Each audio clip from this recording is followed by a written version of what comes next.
नमस्कार दोस्तों, आप सभी का एक बार फिर से स्वागत है हमारे चैनल दुर्गा भक्ति मार्ग में। आज मैं आप सभी को सुनाऊंगी देव उठनी 11 की कथा। कार्तिक माह के शुक्ल पक्ष की एकादशी को देव उठनी 11 का त्यौहार मनाया जाता है। यह त्यौहार हिंदू धर्म में बहुत ही महत्वपूर्ण माना जाता है। तो आज हम सुनेंगे देव उठनी एकादशी की व्रत कथा। एक समय की बात है, एक राज्य में सभी लोग एकादशी का व्रत रखते थे। प्रजा, नौकर चाकर, यहाँ तक कि पशु भी इस दिन व्रत रखा करते थे।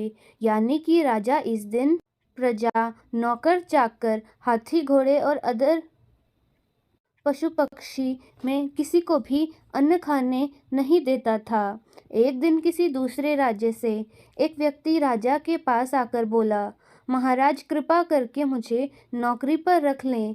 तब राजा ने उसके सामने एक शर्त रखी कि ठीक है, रख लूँगा, लेकिन तुम्हें एकादशी को अन्न नहीं मिलेगा। बाकी दिन तुम्हें अन्न मिल जाएगा, लेकिन एकादशी के दिन तुम्हें व्रत रखना होगा। उस व्यक्ति ने उस समय तो हामी भर ली, लेकिन एकादशी के दिन जब उससे फलाहार का सामान दिया गया तो वह राजा के पास जाकर बोला, महाराज इससे तो मेरा पेट नहीं भरेगा, मैं तो भूखा ही मर जाऊंगा।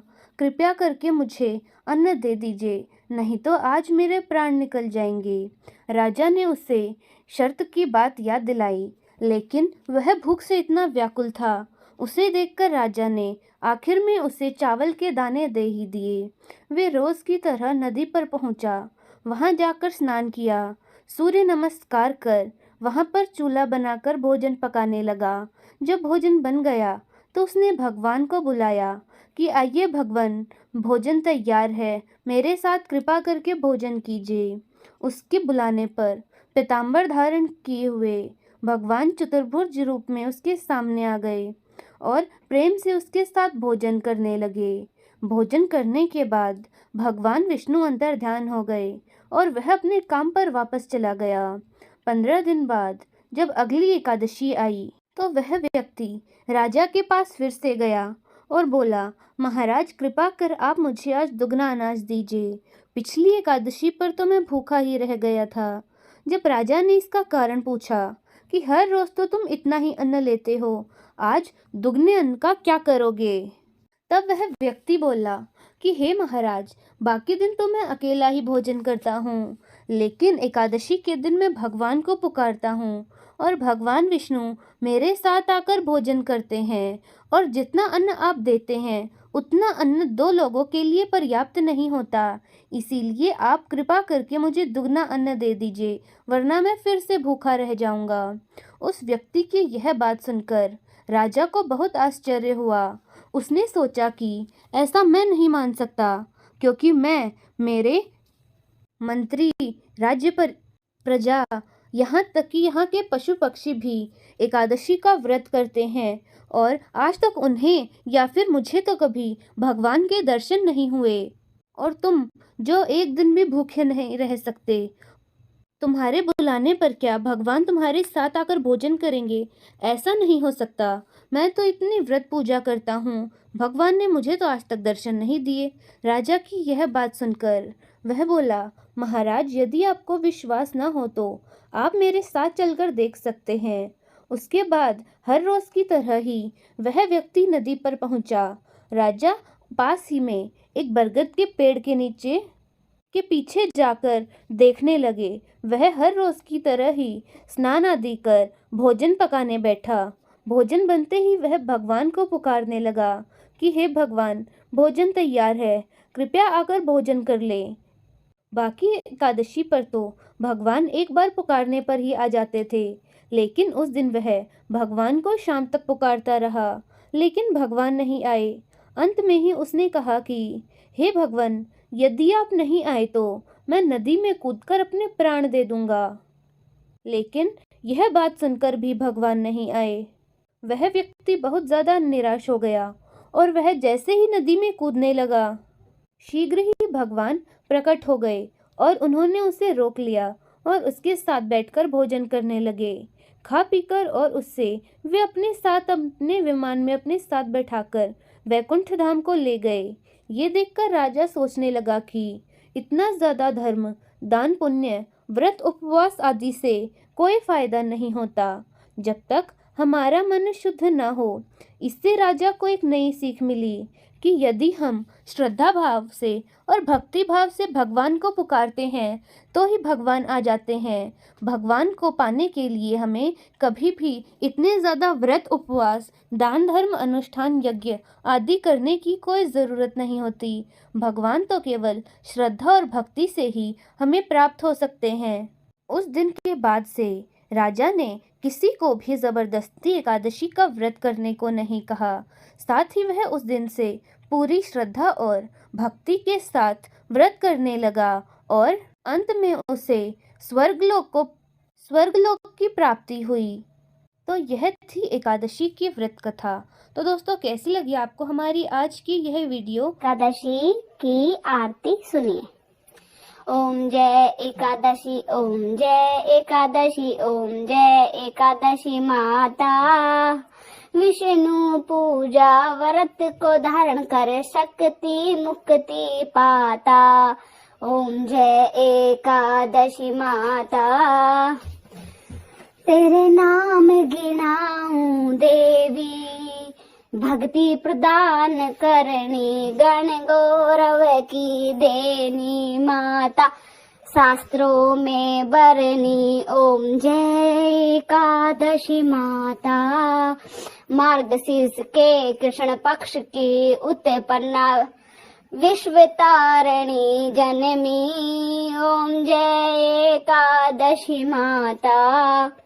शुक्ल पक्ष में हुई मोक्षदा, शुक्ल पक्ष में हुई मोक्षदा, मुक्ति दाता। ओम जय लक्ष्मी माता। पोष के कृष्ण पक्ष की सफला नामक है, शुक्ल पक्ष में होए पुत्रदा, शुक्ल पक्ष में होए पुत्रदा। आनंद अधिक आवे। ओम जय एकादशी माता। नाम सट तिला माघ मास में कृष्ण पक्ष आवे, मैया कृष्ण पक्ष आवे। ओम जय एकादशी माता। शुक्ल पक्ष में जया कहावे, विजय सदा पावे। ओम जय एकादशी माता।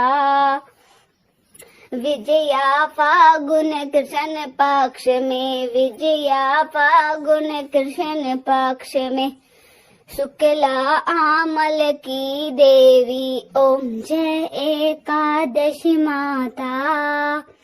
पाप मोचनी कृष्ण पक्ष में, पाप मोचनी कृष्ण पक्ष में, चैत्र महाबली। ओम जय लक्ष्मी माता। ओम जय एकादशी माता। चैत्र शुक्ल में नाम कामदा, चैत्र शुक्ल में नाम कामदा, धन देने वाली। ओम जय एकादशी माता। नाम बरुथनी कृष्ण पक्ष में, नाम बरुथनी कृष्ण पक्ष में, वैशाख महावाली। ओम जय एकादशी माता। शुक्ल पक्ष में होय मोहिनी, शुक्ल पक्ष में होय मोहिनी, अपरा जेठ कृष्ण पक्ष में, अपरा जेठ कृष्ण पक्ष में। ओम जय एकादशी माता। कामिका सावन मास में कृष्ण पक्ष में, शुक्ल पक्ष में, श्रावण शुक्ला होवे पवित्र, आनंद से रहिए। ओम जय एकादशी माता। अजा भाद्रपद कृष्ण पक्ष की परिवर्तनी शुक्ला देवी, इंदिरा आश्विन कृष्ण पक्ष में व्रत से भव सागर मिलता। ओम जय एकादशी माता। पापा कुसा है शुक्ल पक्ष में आप हरण हानि देवी। ओम जय एकादशी माता। रमा मास कार्तिक में आवे सुख भारा दे कर जावे। ओम जय एकादशी माता। देवोत्थानी शुक्ल पक्ष में दुख नाशक मैया। पावन मास में करो विनती पार करो मेरी नैया। ओम जय एकादशी मैया। पावन मास में करो विनती पावन मास में करो विनती पार करो नैया। ओम जय एकादशी मैया। परमा कृष्ण पक्ष में होती जन मंगल करनी। ओम जय एकादशी माता। शुक्ल पक्ष में हो ये पद्मिनी शुक्ल पक्ष में हो ये पद्मिनी दुख दारिद्र्य हारिणी माता। ओम जय एकादशी माता। ओम जय एकादशी माता। जन गुरु दीता स्वर्ग कवासा गुरु जन दीता स्वर्ग कवासा जो करता एकादशी माता। ओम जय एकादशी माता। ओम जय एकादशी माता। जो सुनता एकादशी की आरती सब पाप उतर जाता। ओम जय एकादशी माता। ओम नमो भगवते वासुदेवाय।